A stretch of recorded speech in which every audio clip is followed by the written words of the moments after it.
Bueno, señores, como les decía, creé una sesión donde tienen 6 grupos de 3 personas, algunos de 4 si ingresa alguno adicional, ¿verdad? Para que hagamos un tallercito de ejercicios. No es evaluado, es simplemente para que ustedes vean cómo se desempeñan y cómo resuelven los ejercicios. A ver si manejan bien estos conceptos que les he venido dando hasta ahora. Vamos a colocar algunos problemas, algunos sencillos y algunos para que analicen entre todos, ¿no? Vamos a ver. Este es sencillo. Ok.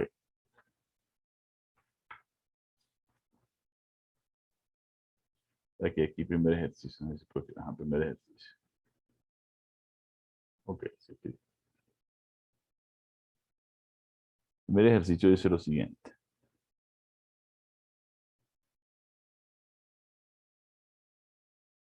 Probar. Probar que la ecuación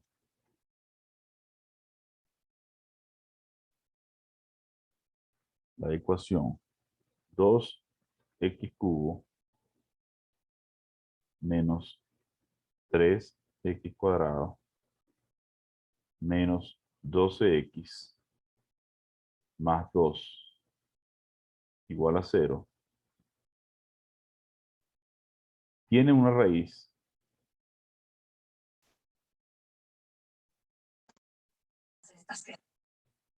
en el intervalo menos 2 menos 1. ¿Okay? Adicionalmente dice aproximar la raíz con un error menor que 0,1.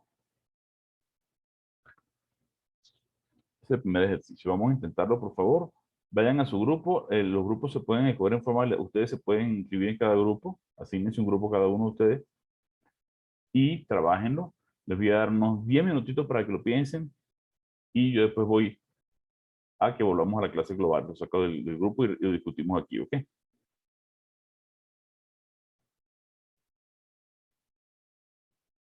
Voy a pausar la grabación mientras tanto. Bien, volvamos. Ya les dimos chance para que intentaran el ejercicio. Es bastante sencillo. La idea es la siguiente. Voy a dar la idea y ustedes lo pueden hacer como ya lo hicieron en los grupos que los mandé a trabajar. Si aquí está el intervalo menos 2, menos 1, bueno, está de este lado, ¿no? Entonces, la función, yo estudio el signo en los extremos, calculo f de menos 2, bueno, defino la función f de x igual 2x cubo menos 3x cuadrado menos 12x más 2. Calculo f de menos 2. ¿Cuánto me da f de menos 2? 2 por menos 2 al cubo, menos 3 por menos 2 al cuadrado, menos 12 por menos 2, más 2. ¿Cuánto da eso? Aquí da menos 8, menos 16, ¿no? Menos 2. Ajá, da todo. Aquí Totalmente menos 2. 12, aquí da 24, más 2. Aquí son 28, le quito 26, dan negativo 2, ¿verdad? Y calculan f de menos 1. ¿Cuánto le da f de menos 1? De menos 1 da 9. 9. 9. Por lo tanto, ocurre que f de menos 2 por f de menos 1 es menor que 0. Es decir, la función tiene un cambio de signo. En f de menos 2 da negativo y en menos 1 da positivo. 9, la función tiene un cambio de signo. Eso quiere decir que como la función f es continua y f es continua, aquí hay un 0. Por lo menos 1, dice el teorema de Bolzano, ¿no? Puede ser que la función haga esto, ¿no? No lo sé. Estoy inventando, ¿no? Por lo menos hay un 0. Yo no conozco la gráfica y la idea es no conocer la gráfica, porque si no es muy fácil, ¿no? Hay un 0 por lo menos. Entonces aquí concluyo. Por el teorema de Bolzano,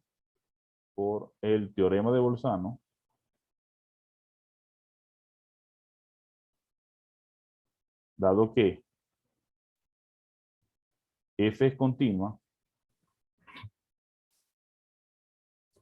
por ser un polinomio,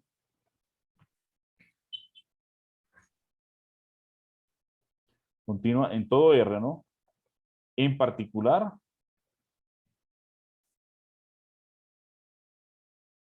en un subconjunto de R que es el intervalo menos 2 menos 1, ¿no? F contiene menos 2 menos 1.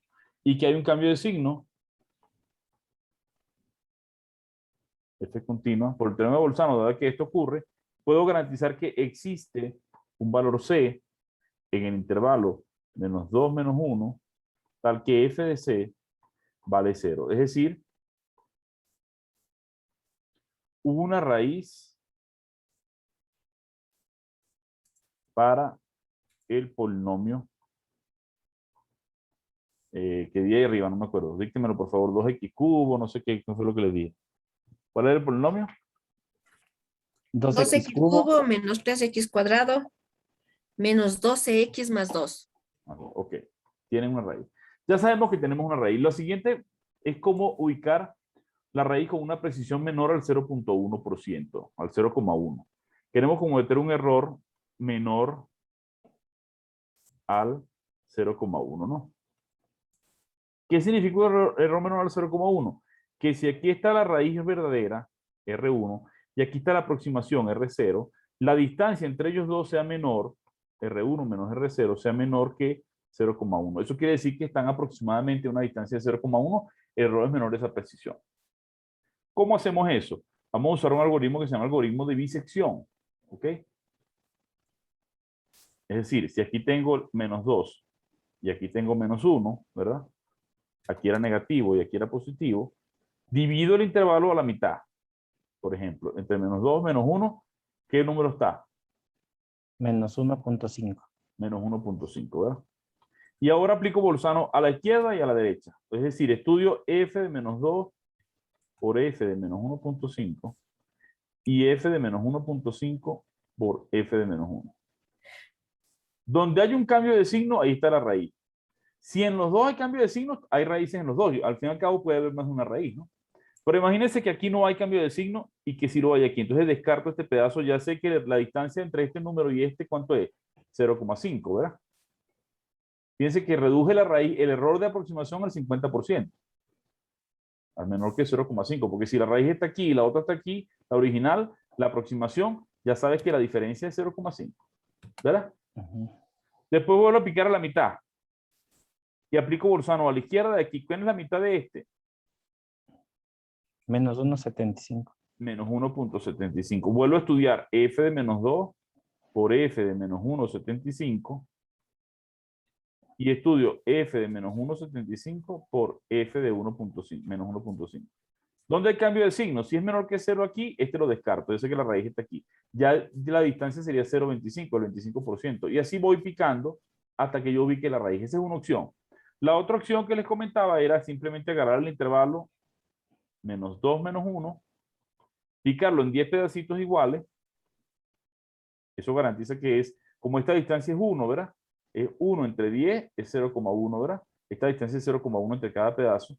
Y determinar en algún intervalo donde haya cambio de signo. Si el cambio de signo está aquí, aquí está la raíz ubicada con un 10%. Y si está aquí, también. Puede haber una raíz, sí, puede haber hasta 5 raíces, no lo sé. Pero con que yo consiga una raíz es suficiente para resolver el problema, ¿ok? Profesor, ¿hay algún teorema que le asegure, no recuerdo cuál es, que le asegure cuál es el número de raíces que hay dependiendo del exponente del polinomio? Hay un teorema que se llama el teorema fundamental del álgebra, que dice que un polinomio que tiene grado n tiene exactamente n raíces, pero en el ámbito de los números complejos. ¿Ok?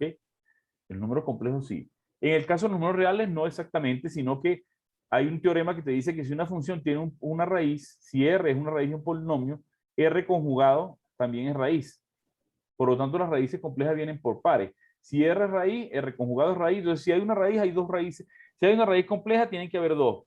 Entonces, uno busca las raíces complejas que tenga el polinomio, las multiplica por 2, ¿verdad? Verifica que son el doble, y las que quedan son las raíces que hay que tiene el polinomio en general, ¿no? ¿Okay? Si tiene grado n, tiene n raíces. Quitando las raíces complejas, tiene por lo menos, tiene menos de n raíces reales, ¿no? Puede que no tenga ni siquiera ninguna raíz real. Puede ser que todas sean complejas, ¿no? ¿Está claro? Ya. ¿Sí? ¿Quién me preguntó? Eugenia Almeida, profe. Eugenia, ¿todo bien, María Eugenia? Sí, sí, lo que pasa, profe, es que estaba recordando que cuando los exponentes son pares, las raíces tienen que ser como números pares y cuando son impares, las raíces van con números impares. ¿Estoy en lo cierto o Bueno, no? lo que pasa es el número de raíces que tiene.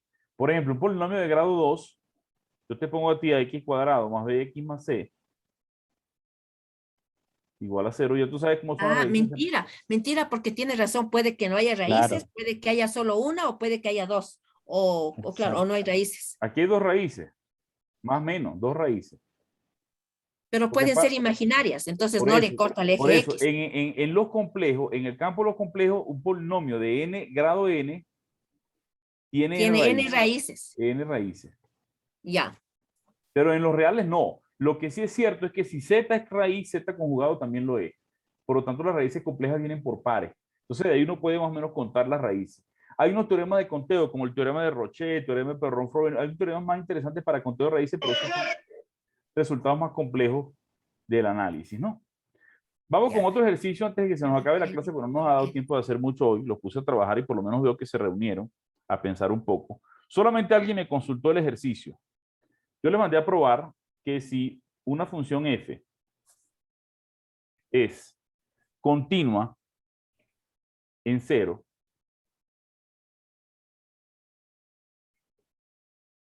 y es aditiva, f de x más y es igual a f de x más f de y, le mandé a probar que f es continua para todo a. F es continua en cualquiera de r. ¿Cómo hacemos ese ejercicio? Cuando X tiende a... ¿Qué habría que hacer ahí? ¿Lo hicieron o no lo han intentado hacer? No. Intenté hacer, pero no tenía muy claro yo. Le puse que límite cuando X tiende primero a 0 y, y le sustituí aquí en la función Bueno, f fíjense, de X esto es lo más que Y. yo llamo en matemática un pepe, echándole broma a mis alumnos, ¿no? Esto es un pobre problema, les digo yo. Es realmente muy sencillo si tenemos claro la idea de que vamos a trabajar. Fíjense bien, ¿qué vas a probar tú? Que f es continuo en A. Es decir, tienes que probar que el límite cuando x tiende a A de f de x es igual a f de A, ¿sí o no? Vas a probar esto. ¿Sí o no? ¿Están conmigo aquí? Sí, Sí. Sí, Bueno, ¿cómo uso la continuidad en cero? Yo necesitaría, ¿qué significa que f sea continuo en cero? Que el límite cuando h tiende a 0 o cuando x tiende a 0, lo que tú tengas, una variable tiende a 0 de f de h es igual a f de 0, ¿sí o no? sí. Esa es la continuidad en 0. Entonces yo necesito que la variable tienda a 0 y aquí tengo la variable tendiendo a a. Hago un cambio de variable, hago u igual x menos a. ¿Sí? Hago ese cambio de variable. Entonces, si x tiende a a, ¿a dónde tiende u? A 0. Entonces me queda el límite cuando u tiende a 0 de f de... ¿Cuánto vale x? Si yo despejo de aquí x es u más a. U más A. Ujú. Entonces queda u más a. ¿Y esto es igual a quién? Como f es aditiva, esto es el límite. F de U más F de A. Esto es f de u más f de a, ¿verdad? Y ahora, esto es el límite cuando u tiende a 0 de f de u más el límite cuando u tiende a 0 de f de a, que es constante. Esto me queda f de a pelado. Me queda el límite aquí solo porque esto es constante. ¿Sí o no? Sí, ¿Sí? ¿Están ahí conmigo o se perdieron? Sí estamos. sí estamos. Sí, ¿Y profe. cuánto es este límite? El límite cuando u tiende a 0 de f de u, como u es continuo en 0, esto es f de 0. Esto es f de 0 más f de a, que es constante. ¿Qué acabo de demostrar? Que el límite cuando u tiende a 0, perdón, cuando x tiende a a, que es el mismo límite de f de x, es igual a f de 0 más f de a. ¿Sí o no? Eso es lo que demostré ahí, ¿verdad? Sí, ¿Qué me falta para terminar el ejercicio? Pero recuérdense que lo que yo quería demostrar era que el límite cuando x tiende a de f de x sea el mismo f de a. Tengo casi el problema resuelto. Me falta quitar este f de 0. Entonces, bueno, como f es aditiva, f de 0 más 0 es f de 0 más f de 0 porque es aditiva. Eso quiere decir que f de 0, porque 0 más 0 es 0, es igual a 2 veces f de 0. Por lo tanto, f de 0 vale 0. Entonces esto vale 0. Y como este vale 0, tengo un problema resuelto. Muy sencillo. ¿Estamos claros? Ujú. Tienen que pensar los ejercicios. Yo en el examen no les voy a poner problemitas de pura cuenta. Eso de cuenta es para calentar brazos. Tienen que tener problemas en los que ustedes analicen y piensen las cosas. Y usen los teoremas. Ya que les hice este, como les hice este, les dejo otro de tarea. Similar. Ya con ese les di la idea de qué pueden hacer. Fíjense lo que dice la tarea. Esto lo van a agregar a la tarea. F es una función continua.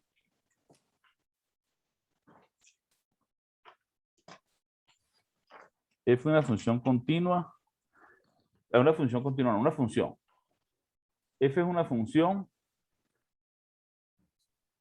tal que f de x más y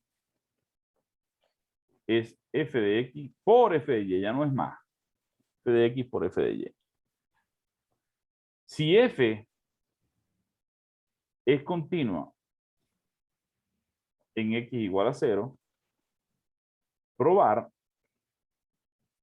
que f es continua en cualquier a de r. Es la misma idea que acabo de hacer ahorita. Cambié la suma aquí por el producto. Pero si entendieron lo que hice ahorita, ustedes deberían poder hacer este sin ningún problema. ¿Ok? Entonces en la Es tarea f ya de lo va a x ir más ese, y. yo se lo resolví. En la tarea van a colocar este. ¿Ok? ¿Estamos claros? Profe, ¿Es donde f dice, de x más y o es de f de x por y? Aquí es f exacto, de x más y, aquí es f de x por f de y. Aquí es más y Ya. aquí es por. Ya. ¿Ok? Imagínense usted una función como la exponencial. Pues e a la x más y es e a la x por e a la y. Convierte la suma en producto. mm, Es una función de este tipo. ¿Ok? Este es un ejemplo, ¿no? Bueno, hagan ese ejercicio adicional. No adicional, porque ya les resolví el otro. Como les hice el otro, hagan ustedes este. ¿Ok? Si entendieron el otro, deben poder hacer este sin ningún problema. Bueno, ya estamos en la hora, señores. Vamos a dejar la clase hasta aquí. Gracias por estar conectados al canal. Seguimos en contacto. Suscríbanse al canal si no lo han hecho. Y activen la campana de notificaciones para que les lleguen todos los videos. Saludos.